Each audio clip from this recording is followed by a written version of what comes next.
Hello everyone, Rebecca here, your Presidential Diamond Upline, and I wanted to really quickly kind of go over with you the two resources that I use for follow-up. The first thing that I use is this follow-up, Excel document. I call it the follow-up checklist. It can be found in our team page, the Team Trailblazers Facebook group. It's just an Excel document, and I use it to keep me organized with my loyal customer prospects or people who are interested in using our product, okay?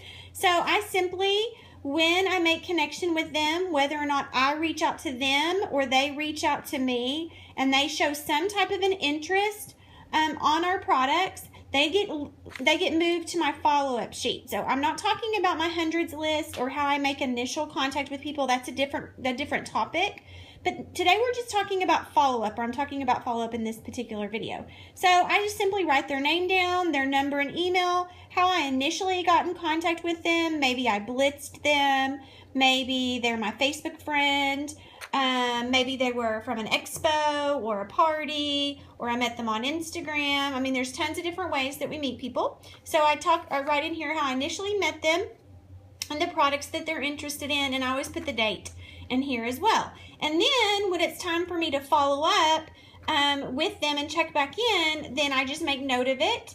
And my kind of system for follow-up is I definitely use my gut, and I want to encourage you to follow up before you really think it's time. I think that a lot of times we wait to follow up with someone and we would give it too much time. So let's say I'm out and about and I blitz someone and I get their contact information and they're interested in learning more about the wrap. I get their phone number, maybe their email as well. One tip is I always try to be Facebook friends with anybody that I blitz. So again, I'm on Facebook friends with them, so I make note of that all here. And then I talk about how I met them at, maybe they were somebody that I met at the nail salon while I was getting my nails done, and we made contact, and they told me they were really interested in learning more about the wrap. And then as soon as I get back in my car, I text them some before and after pictures. So that's my first initial contact. And then let's say I don't hear from them. So, the next day, I'm going to check in with them one more time. I'm going to check on them next, and I'm going to just do a little follow-up text, and I'm going to put note of it here. And then I don't hear anything from them. Remember, life is busy. People are distracted. So it's my job to keep myself in front of her. And so then let's say a couple days later, I check in with her again. So I put that second follow-up there.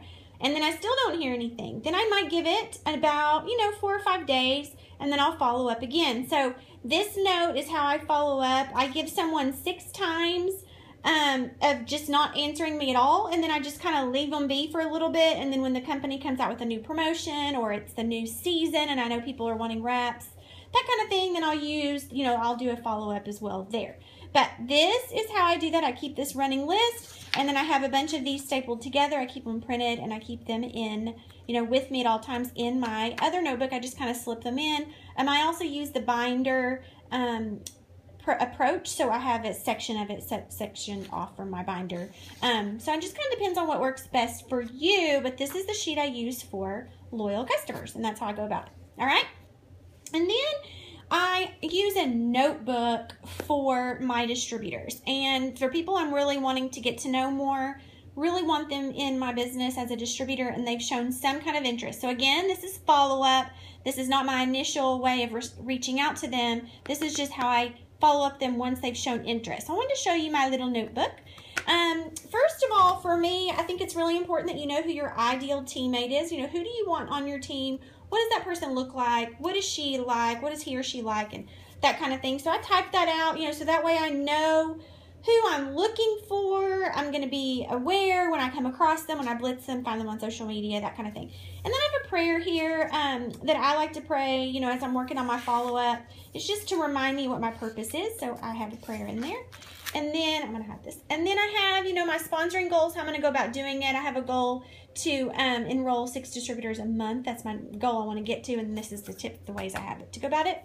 And then, let me cover her name. And then here's what I do. I just take notes and write down our different ways that we contact each other and chat with each other and that sort of thing. The reason I do it like this is because and then I just have lists, I just have it going. The reason that I have moved to this strategy is because a couple of reasons. First of all, how do I want to say this? First of all, when I really want to spend time getting to know people and building a relationship with them. So I really want to make sure that I'm talking and writing down, what their needs are, what we talked about, how we ended our last conversation, and that kind of thing. I just really want to build a relationship. So I feel like if I take better notes, then I'm more aware of what they need versus putting my distributors on this. Okay. The other thing is that my view is, I'm going to just turn to the back here, way back in the back. Okay, so my view is that I need to be really working on filling these pages up of conversations with people. So let's say I sign, or I find somebody that's interested.